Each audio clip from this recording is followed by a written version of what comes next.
Have you ever watched a video of Elon Musk and finished thinking, wow, that guy thinks clearly, and whoa, I wish I could think like that? When you say it like that, it's so obvious that you shouldn't throw the rocket away after every use. Oh, you're right, solar panels can look beautiful like your roof and not like a hot mess. You're right, we don't need cables, we can put the internet in orbit. We can learn a lot from the way Elon Musk thinks, so I've gone and collected 5 techniques and strategies that him and other people like him use constantly in order to improve their thinking process. Now, I don't want to spoil things, but you're going to want to wait till number 5, because in that I share a couple of ideas that will not only make you a better thinker, but will also make the people around you think better. Now, I'm here to talk about first principles thinking, specifically using these blocks here. Now, imagine you were tasked with building the tallest possible structure using these blocks here. Now, in life, it's not always as easy as it is right here to tell exactly how you should rearrange these blocks. And what people tend to do is they rotate the whole object around. Now, first principles thinking turns that on its head. Instead of looking at everything as a whole and studying each individual block, figure out which is the tallest and most efficient way to arrange them, and then you go and complete your structure. And hopefully you end up with something useful like this. But what about if you weren't stacking a set of blocks? What if you were terraforming a planet? That's exactly what you're going to be able to read in this book here. It documents 4 characters as they attempt to terraform planets, making them habitable for human life. When I was doing a lot of research on Elon Musk, I realized just how much he loves science fiction. I couldn't count how many times he mentioned the word Hitchhiker's Guide to the Galaxy or Dune. So if you love good sci-fi, go check out this in the link in the description. The pre-order started today and it took me 4 years to write, because again, I wanted to make sure the characters were thinking in first principles when they went about terraforming planets. Now, the next one on our list is called a memory palace. Have you ever seen those people with what appears to be superhuman memory? Well, this is how they do it. And I'm going to show you by running an experiment. Now, the average person can only remember 7 items. I've laid out on this table a bunch of different items, and I want to see if you can remember each and every one of them. The way this works is I want you to think about your laundry, the place you wash your clothes. Now, the first items on our list are muddy boots, high heels, pickles, and a candle. Now, I want you to take these and throw them in your washing machine. And I want you to turn that washing machine on. I want you to imagine that the candle smashed, absolutely destroyed your boots and your high heels, and then you took everything out and it smelled like pickle juice. Now, hopefully you can remember that image and it'll make you remember the first 4 items. A candle, a pickle, muddy boots, and high heels.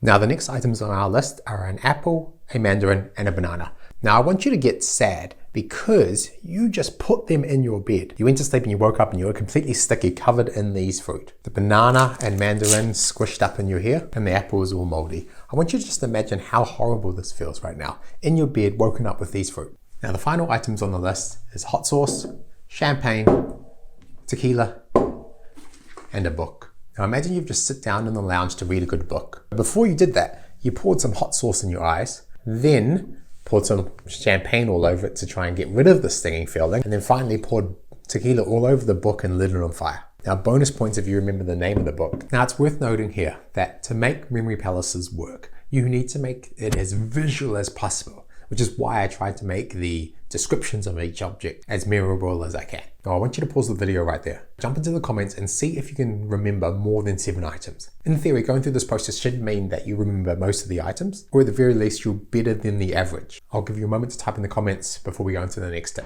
The next one on the list is the 37% rule. Now, I'm going to demonstrate how this works with a packet of matches. This technique is super useful when you're trying to buy something expensive, like a house or a car, or you're trying to make a life decision, but you don't have time to check all of the options. So I've taken these matches and cut them so they are all different lengths, and only one of them is longer than the others. Now, if you ask me to grab the longest matchstick, I could go through one by one and compare them to each other and making sure I give you the absolute longest one.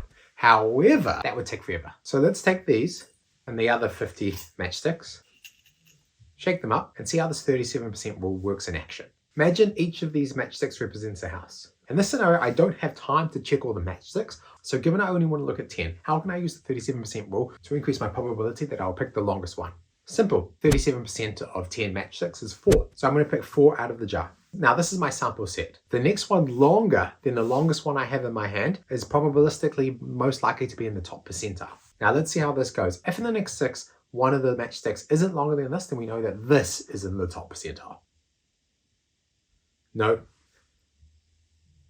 Yes. Funny enough, what? I didn't think this was going to work like this. I had color coded the longest one with a black line. I did not think this was going to work. This is blowing my mind. Okay, I'm back. I have tested this strategy with my wife multiple times, and we were both absolutely blown away at how consistent it is at either picking the longest one or one that was only a couple millimeters away from the longest one. So if you don't believe me, go test it yourself. Almost everyone knows the story of when Sully Sullenberg decided to park his plane in the Hudson River. But what a lot of people don't know is that his co-pilot, Jeff, actually managed to restart the engines twice. He did that by following a simple checklist. That's why our next tool in the toolkit is using a checklist. It might sound really basic, but it's surprising just how lazy we humans get and how checklists can help make sure we are doing everything the right way all the time. My local hospital actually decreased complications by 28.1% by implementing a checklist. And then quite quickly, complications started to reduce. The final technique on our list is being opinionated. I suspect that's one of the reasons why Elon Musk is so controversial lately. His adherence to this rule has started to bleed into his daily life. So what does it mean to be opinionated? Basically, it means putting your stake in the ground, saying this is my opinion and saying it strongly. And most importantly, letting others agree or disagree. I'm going to explain how this works with a little example. Have you ever gone out to dinner with a bunch of friends and no one can decide what to have? Everyone's being too polite until someone sticks with a hand and says, I want to eat this. Then all of a sudden, all the opinions come out. And within 30 seconds of someone making the opinion known, all of a sudden everyone knows what they want. And this is how the strategy of being opinionated works. If you are opinionated, others around you are more likely to share their opinions. Now, this is a powerful tool, so don't use it all the time. But it's a great tool for getting people to decide what they believe sooner. One caveat to this is you've got to be flexible. What I mean by that is great leaders are open to change in their mind. One of the bad things about human psychology is once we've said something, we tend to overcommit to it. So just as long as you're conscious of that, you can make your opinion heard clearly first. Then once everyone else has had their turn, you can update your decision based on what you now know. I use this strategy all the time when I want to get people off the fence. Now, there's an interesting story I want to share with you next about someone who used first principles thinking to win the lotto every single week for 2 years in a row. If you want to know how he did it, there's a video in the suggestion box that you should go watch next. Thank you.